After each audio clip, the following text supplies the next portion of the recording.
Let's talk about the music that you listen to. There are many who think it doesn't matter what they listen to. They think it's okay to listen to country or rock or whatever other genre that they want to. They think that God doesn't care and that He's okay with it. But think about the words to the songs that you're listening to. What are the song lyrics promoting? I asked my Sunday school class a couple weeks, I guess it's been a couple years ago, and then we discussed it again in church on Wednesday night. I asked them to tell me what is in the lyrics to the songs that they're listening to. And this is what they told me. These were children, and now they're teenagers. And they said, they talk about heartbreak. They talk about beer. They talk about whiskey. So in other words, it's promoting drinking, alcohol, hangovers. They said it talks about couples breaking up, cheating.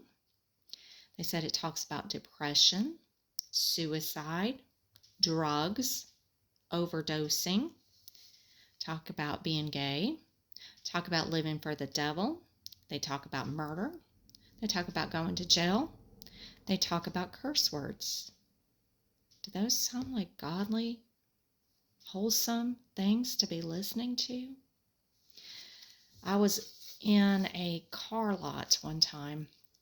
We were purchasing a car and we're inside finishing the paperwork, and they had some classical music playing, or at least I thought. And I was listening. Well, I was trying not to listen, but you can't help but hear the words, especially if you are musically inclined. But I'm going to play a clip from Brother Cortt Chavis at the end of this, and I want you to listen to it carefully, because he said, people say, I'm just listening to the beat. I like the beat. He said, there's no way you can just listen to the beat, because you're going to hear the words. And as we're sitting there writing, all of a sudden I realized, I'm like, oh my Jesus, help. That the words to that song, classical music, and the man is talking about having murdered somebody and mama, I'm going to go to jail. To classical music, he's talking about murdering somebody and going to jail.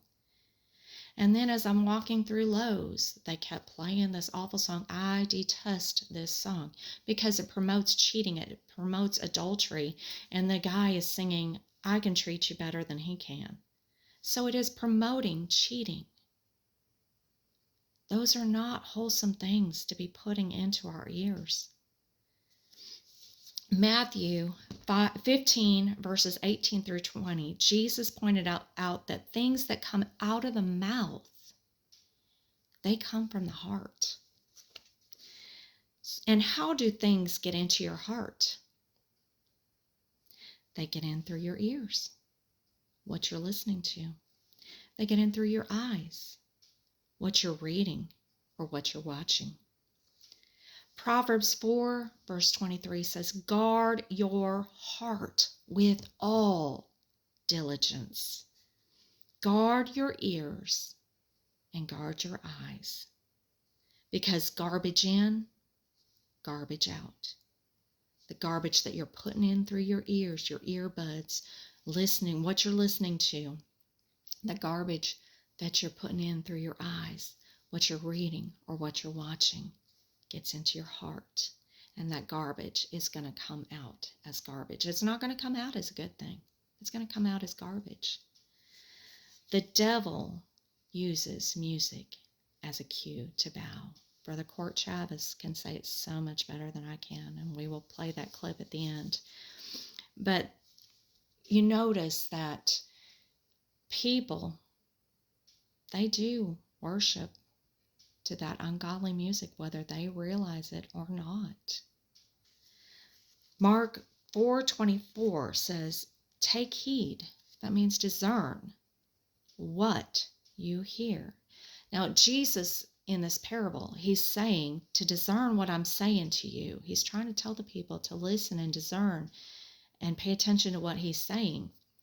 But at the same time, we need to discern and pay attention to what we're listening to, who we're listening to, what spirit is behind that music that we're listening to.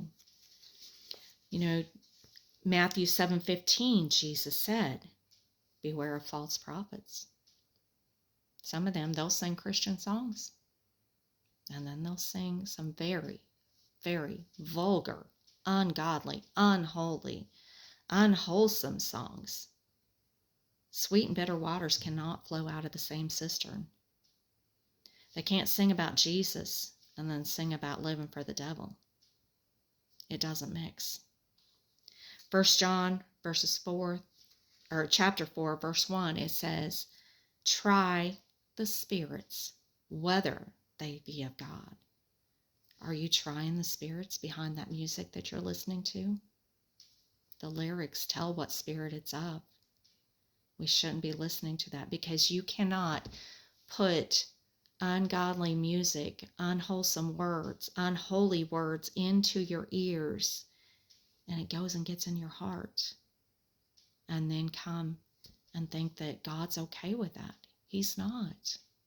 We need to discern what spirit is behind that music. We need to guard our ears and guard our eyes, because garbage in, garbage out. That old children's song from when we were young, long, long ago. Oh, be careful, little ears, what you hear. Oh, be careful, little ears, what you hear. For the Father up above, he is looking down with love. So be careful, little ears, what you hear. Because what goes into your ears, what goes in through your eyes, gets into your heart, and it gets into your mind. And years later, it's going to come back out of the blue, and you're going to wonder, where did that come from? Why am I all of a sudden remembering that? Why is that playing in my head all these years later? Because what goes in through your ears and in through your eyes gets into your heart, and it will stay in your mind. And it's garbage in, garbage out. So guard your heart, guard your eyes, guard your ears, and be careful what you're listening to and what you're watching, and discern, is it pleasing to God? I will tell you this. When I was a teenager, and I told the teenagers and the kids last night, I said, I understand getting drawn to that music, because when I think it was about 13, I had a sleepover, my sister and I did, and we had some friends over. And some of those friends wanted to listen to some rock music. And I said, I don't know that my mom will let me, but let me go ask. And I was very surprised that my mom, actually, when I asked her, I said, they were wanting to listen to rock music. I said, okay. And she said, yeah, it's fine. So we went out and we were listening to it. Well, as I'm listening to it, I'm thinking, I like this music. So after they all went home, I still, day after day, would start listening to that music. I'd play it in my room. I'd listen to it. About a year after, I'd been listening to that for a year. And God convicted me. It wasn't a message that the preacher preached. God convicted me and let me know that that music grieved his heart, and he was not pleased with it. And I repented, and I prayed, and I cried out to God, and I asked God to forgive me. And the thing is that because I listened to that music, my sister started listening to country music. She didn't like the rock. She liked the country. And so she'd been listening to country. And you know, country doesn't promote good things either. And so I went to her and I cried. And I said, God has convicted me over the music that we're listening to. And he has let me know that he is not happy with it. He is grieved. And I said, I'm sorry that I opened this door at 13, 14 by that time. I said, I'm sorry that I opened this door for us to be listening to things that God's not pleased with. And I pleaded with her. I said, please, please stop listening to this music, because God is not pleased with it. And eventually she did stop listening to it. And I'm thankful. But discern what you're listening to. Those lyrics, those words, Are they drawing you closer to Jesus? Or are they drawing you further away, closer to the world, the things of this world, the lust of this flesh, the lust of the eye, the pride of life? Discern what you're listening to. And pray and ask God to help you to see whether this pleases Him or whether it doesn't. Because we want to be pleasing to Him. We can't drink from the Lord's table and drink from the cup of the devil either at the same time. It doesn't mix. You can't be listening to ungodly music and think that it's going to blend in with the things of God. It's not.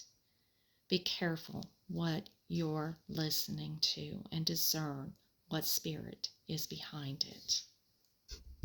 There's a cue to bow. Be careful, young lady, what you let yourself listen to. Be careful, young man, what you allow in your earbuds.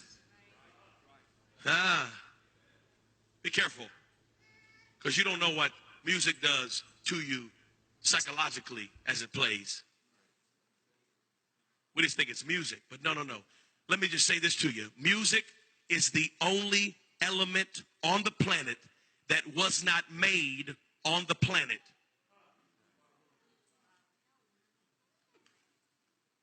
Music is the only thing in the earth that wasn't made in the earth.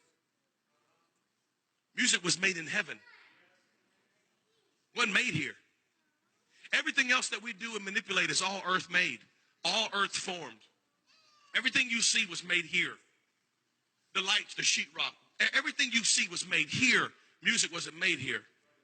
It was made on a different level, a different plane, and so it operates on a different plane. And guess who made music? Not the devil. If you say the devil, I'm going to be mad at you. The devil did not make music. There's no such thing as devil's music. Okay? The devil didn't make music. He was put over in charge of it. But he didn't make it. God made music. And do you know why he made music? So God forms the most powerful element on the planet just about in music. And God gives it one strategic design. One. Music only has one function. And I don't care what degree you have or what theological thought you have right now. It's wrong. And I'm right. Music only has one function, and that is worship. That's it. You can't use it for nothing else. You can't use it for nothing else. How can you separate music from its original intent and design? Are you telling me that you can use it for something that God didn't make it for? No, you can't. Music is always about worship. Always. The only thing that changes is the content and what you worship. That's it. That's it. Whatever the lyrics say is what you worship. I'll prove it to you. Genetically, when you listen to music, as soon as you listen to just about 60 seconds of it, your left brain completely shuts off, shuts down. Literally, your left brain completely turns off.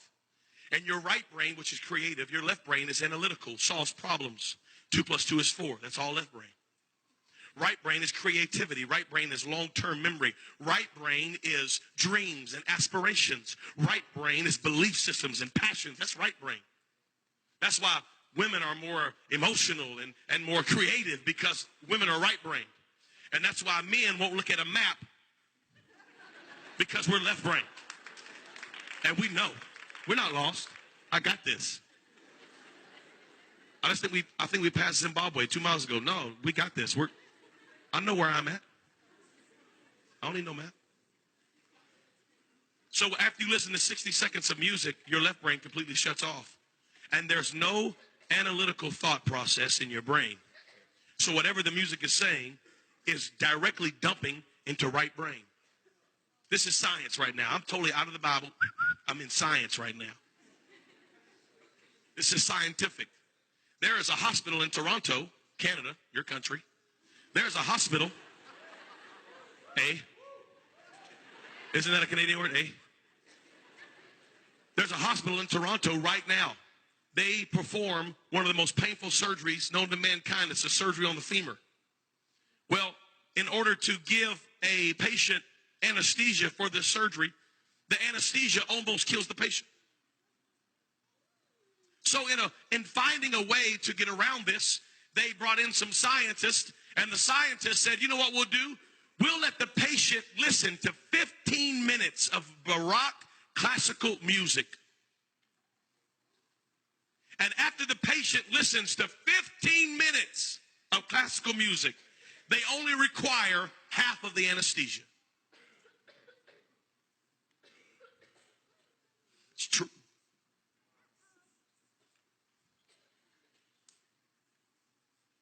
Now, you're going to tell me that you can listen to music and not be affected by it? You've lost your whole mind. 100%. Oh, no, Brother Chavis, I just like the beat. No. It's impossible. It's impossible. Listen to me. It is scientifically impossible to only listen to the beat. You ingest the words. And we wonder why we keep having teenage girls get pregnant. And all they do is listen to songs about fornication. And if I was your girlfriend and I got your man, hello, somebody. And we wonder why we can't get behind the preacher when he preaches is because you've allowed the world to preach to you through your earbuds for 30 hours this week. And you expect the preacher to get through to you in an hour? The problem is we're spending more time worshiping the devil and his thoughts and ideas and plans. And we've worshiped the culture all week long through our iPods and our iPhones and our iTunes. And we've worshiped and worshiped and worshiped. And then we come in here and we sing songs about Christ and we can't lift our hands. We're wondering, why can't I have freedom of worship? Because you've given out all of your worship. You worshiped all week long. I didn't worship. I'm not worshiping. Yes, you are. You're sitting in your car driving, bobbing your head. Oh, what is it? This is worship. And they know it. That's why Jay-Z starts his concerts by saying, put your hands up. I'm the J to the H to the O to the B to the A. Jehovah. He calls himself Jehovah. And he says, put your hands up. And they do it.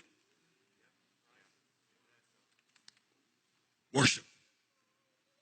Worship, worship. When you hear the sound of music, you bow down. Music's the cue. Music's the key. I'm talking to young men and young ladies right now. Your iPods are full of it. Your iPods are full of it. And just because it ain't rap, don't mean it ain't bad. I know Carrie Underwood sang Jesus Take the Wheel, and she's singing songs about baptism. Well, who-de-do? Who cares? Her next song's about being half naked and running around with boys and tearing up her ex-boyfriend's car.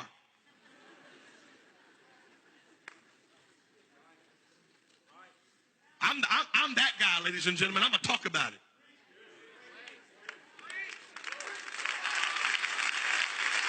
We got young men and young ladies that don't know what to do with the emotions, the natural hormones that are flowing in your body just naturally. But then you go listen to music about love and sex and drug abuse and treating women so poorly and listen to all that mess and then come into the house of God and wonder why you can't find freedom and wonder why you can't stop looking at pornography and wondering why you can't stop living how you're living. The devil is a lie. Turn the music off and you won't bow. Get you some Jesus music and worship him all week long. There's some good music out there. Listen to songs about uplifting God. Listen to songs about living for Jesus. Listen to songs about doctrine. Listen to songs about the oneness. Listen to songs that uplift Christ. And you'll find out